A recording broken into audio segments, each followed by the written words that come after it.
Wait a minute. I had to turn it on before my makeup's on. Guardians of the Galaxy Volume 3's Adam Warlock actor calls out Hollywood's fixation on attractiveness. Why are we discussing or spending so much time discussing people's physical appearances? Because do you really want people rolling out of bed like me getting on camera? Or would you rather, I don't know, put on some makeup or something?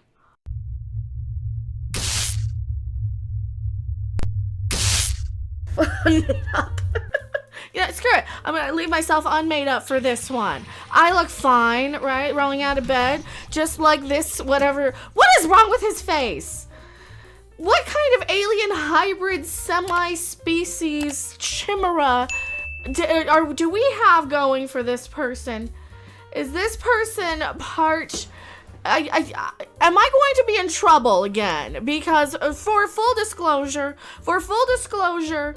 the only reason that they have all of this representation and diversity, in my head anyway, is we're going to go a little woo. We're going to go down the aluminum archives road. When real conspiracies become far too outlandish, that's when parody conspiracies look even more like reality. It's time to strap on your headgear and search through the aluminum archives. The only reason why they have people on screen for representation, why Lizzo is on there, so that my fat black can be represented in the Muppets of it's Mandalorian. It's not the Muppet Show. Same difference. Is that so in a couple of years, when it's all virtual reality, you can see yourself in the movies instead of these actors and actresses, right? They're going to put the body of these people in there, and they're just going to put your face on it. That's all that this is setting up for, in my opinion. But then again, I can see into the future. Who are you? Why are you here? I'm Rob off camera. Why do you want to be on camera now? I don't want to be on camera. I got a face for radio. I need to do my hair. There's a reason why I'm off camera, right? I mean, that's... Right. Because clear. See, I'm Lizzo size, aren't I? I'm super Lizzo size. No, you're not Lizzo size. Really? No. I thought I was. Why else is she on screen, though? I need representation, too. So, anyway... Guardians of the Galaxy. What's wrong with Adam Warlock's physical appearance? Because I was getting ready to tweet out this big elaborate thing. I'm like, no, I'm going to make a video responding to this.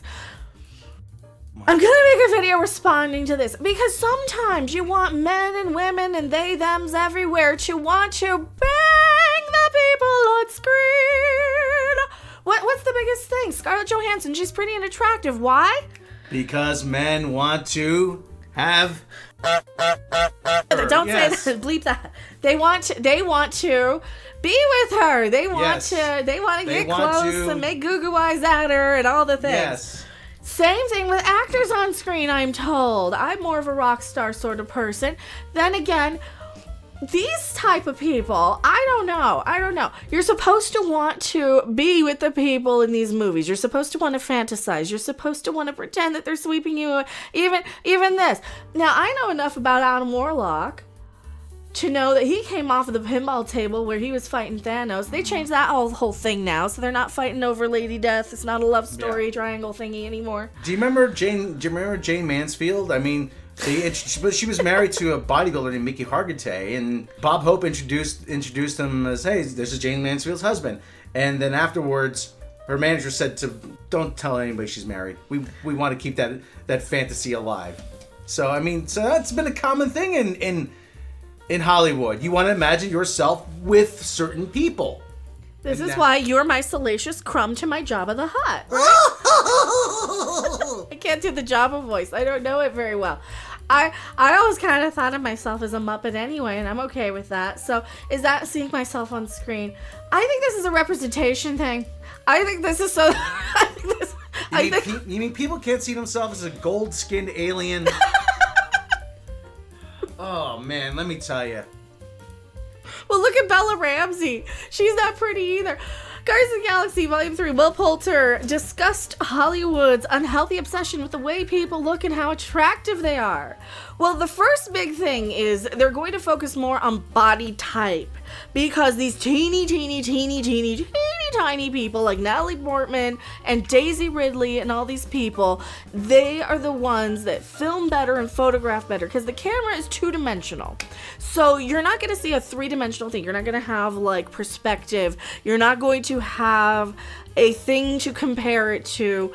I'm so bulgy. It's going to add 10 pounds is what it does. The camera adds 10 pounds easily, probably 20 depending on the person. This is why Kelly Marie Tran looked quote unquote, this is why they have weight clauses in these things, because they want people to look as teeny and tiny and as perfect as they possibly can on camera, because you're going to be blown up on a giant screen, right? That's part of it. Yeah. You need all these teeny people to fit in costumes, to be lit a certain way, to be in a certain thing. And they focus more on body type than anything in Hollywood. So apparently now they're focusing on what? How he looks or something. People are too handsome. In an interview GQ, Poulter shared how strange and unnecessary it was when people began dissecting his physical appearance online in an attempt to figure out if he was attractive or not. I am very comfortable and secure in knowledge that I am not conventionally attractive, as I've always had remarks about looking unusual. Well, he's not an unattractive man. He's about. I don't know. There's many of these actors. Like, I don't know. I don't see what's so attractive about Brad Pitt. He looks really feminine. He's got like a womany feminine chin. So yeah. I don't know what's so attractive about Brad Pitt. Then again, like I said, I'm not into actors because actors are theater people and they're into the theater things and they're into theaterisms and Shakespeare in the Park and all those garbage. Acting! Brilliant! So I'm not into actors. I think it just speaks to a wider issue of why are we discussing or spending so much time discussing people's physical appearance? Because people want to pay $1 billion to see ugly people. I didn't say it. Representation matters, Rob. Because, like I said, my fat black needs to be seen on screen. And we have to bleep every time I say the A word. Patootie, my fat black patootie needs to be seen on screen. But that's okay. Lizzo says it about it. It's a Madame Tussauds thing. See, now we gotta go and get some B-roll from Madame Tussauds. There's an adventure. The actor added that a major reason for people to fixate on an actor's physical appearance is because social media has promoted the idea that everyone's opinion on everything matters equally. That's true. Oh, that's true. Your opinion does not matter equally on social media. Oh, no. He also noted that the scrutiny was much more severe for women and that his male privilege has protected him from certain kind of objectification. Step aside, please. We have white privilege. Like body stuff, definitely like body image stuff. Because if you were a woman, they would dissect every little thing. If you, like I said, women with weight clauses and all that stuff, they will. Poulter has been the subject of many memes where fans have highlighted his transformation from earlier roles in his career. It's like We're the Millers. Oh, he was in that? He was in that. Listen. If being attractive wasn't a prerequisite for superhero movies, then every single movie would be The Eternals. Yeah, I went there. Hey, Salma Hayek and Angelina Jolie were in that. They're the exceptions to that rule. Yeah. I mean, I think some people could find this guy attractive. He's what, 20? So he's like really 20 years too young for me anyway. So I'm not looking at him like that anyway. If he was in We're the Millers or something, then I probably saw him as a teenager. Is that the one? Which one was We're the Millers? I don't know. Was that the one with Jennifer Aniston? Maybe. Yeah, he was a kid. So I wasn't looking at him. We're the Millers. Oh, there he is. I'm not looking at him. British actor. We're the Millers was a team effort. Everybody's a British actor these days. I did see something. They were saying he looked like the kid. They were asking if he was the kid from Toy Story. And he's like, no, that's a movie. That's an animated movie. Scott Farkas. No, Scott Farkas is from Christmas Story. Yeah, that's what I'm saying. Toy Story. He's pretty much playing the same version. Same character. You know, the one who pulled apart of the toys. So they're saying was he that guy? And he's like, no, that was an animated movie. And I'm like, as opposed to what? How much Guardians of the Galaxy was animated? A lot. Okay. Do you want to be on camera? You actually don't look too terrible. You're wearing pants today. I have misplaced my pants. That's a nice change. So this is why I think why are we discussing this? And why is Bella, like, I gotta show you what Bella Ramsey looks like. Oh, God. let me tell you, this whole thing of wanting to see your, oh, my God. Listen, I'm gonna sound mean, but There's no way she would be in movies or TV. Well, no, I mean, have they run out of people? Have Yeah. No, but this whole this trend, whole representation this whole stuff representation thing has gone way too far. It really has. I'm sorry. Did you see like the fashion shows? They have here diversity fashion shows. It's all like freak shows. Yeah, all you're doing is you're parading people around like they're purse puppies. Videos. I mean, really, seriously, this is getting out of hand. At what point is this exploitation? It's like the movie Freaks, but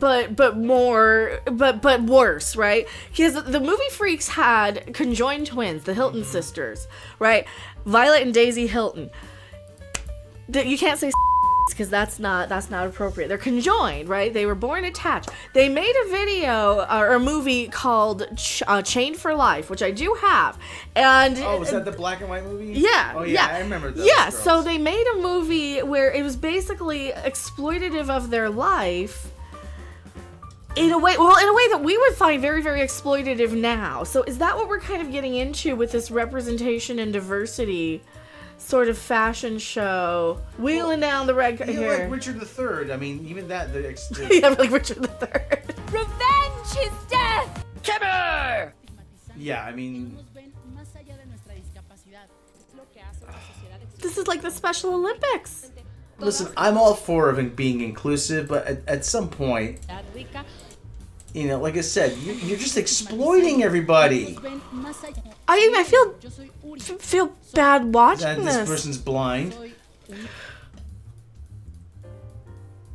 Yeah. Is that to make you feel? Is that to make you feel guilty? I feel really weird watching these. This is from Yeah. 2022. I mean, is it to make you? Is it so that you can't criticize anybody? Diversity in children's fashion now. It's Yeah. poor little Down syndrome girl. Listen, and there's 100 women of different shapes and sizes hold a fashion show to demand diversity and inclusion. I think at one point that we know we're not going to fit into the skinny women clothes. I think at one point we know that, like, how do I I'm always? going to be wearing a t-shirt to kind of cover up because I'm over 40. And that's in Paris, the fashion capital of the world. I mean, what do I always say about what's the whole point of Victoria's Secret? To make you feel like I want it's the illusion. You're selling the illusion, not the reality. I want the illusion, not the reality. This is how good you could look. You want me from this angle, not from straight on, right? You want me with makeup, not without. There's a reason why. You want me doing my roots and not, I think. Yeah. This Right? is how the whole point of Victoria's Secret is this is how good you could look. Not this is Not how how bad bad you do look.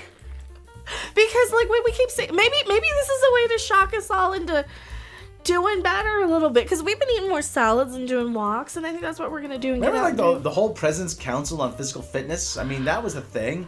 Get out, get some exercise, walk. Oh, she's burning.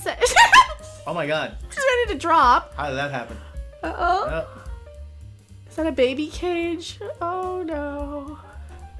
Like I said, at what point is this become exploitative? Yeah. You're using these people to make a point. I mean, And you're just using them and their disabilities to make yourselves feel better, to pat yourselves on the back. well, isn't that why they prop up diversity and inclusion anyway so much? To prove how not istophobic they are. I have a quadriplegic Filipino in my movie. Oh yeah? Well, I have a Down syndrome blind lesbian in mine. I think it's for VR. I think that they're gonna be just saying, "See, you could be in this. It doesn't. You don't need actors anymore, because actors and writers are obsolete. You can tell the AI what. We're kind of getting close to a holodeck pretty soon here, where you can go in and tell the AI whatever story you want to see yourself in. You can put on a VR headset. You can never leave your house. I know people are like, get in the pods and eat the bugs. I don't think that people are gonna accept that though, because I don't want to see myself on screen that bad. I don't want to put on a VR headset. I don't want to be in the movie. I want to see other people who aren't me in the movie. You know? I am Becca. I'm Rob. Way off camera. Way off camera, and we're way off tangent here. Oh, this video might never see the light of day or something, but I think it's a good, interesting discussion, and I don't want people feeling bad for how they look. Nor do I want Hollywood using people as purse puppy, token, whatever. That's the inherent as an problem. accessory, I don't want us to be used as the freak show. I don't want to be a freak show. I'll make my own freak show with blackjack and hookers. Bye. Bye. Thanks for watching. If you liked it, make sure to hit that like button. And if you want to see more, don't forget to subscribe. See you in the next video. Bye. Incredibly diversity. Guys, look at the moon. Diversity. Revenge is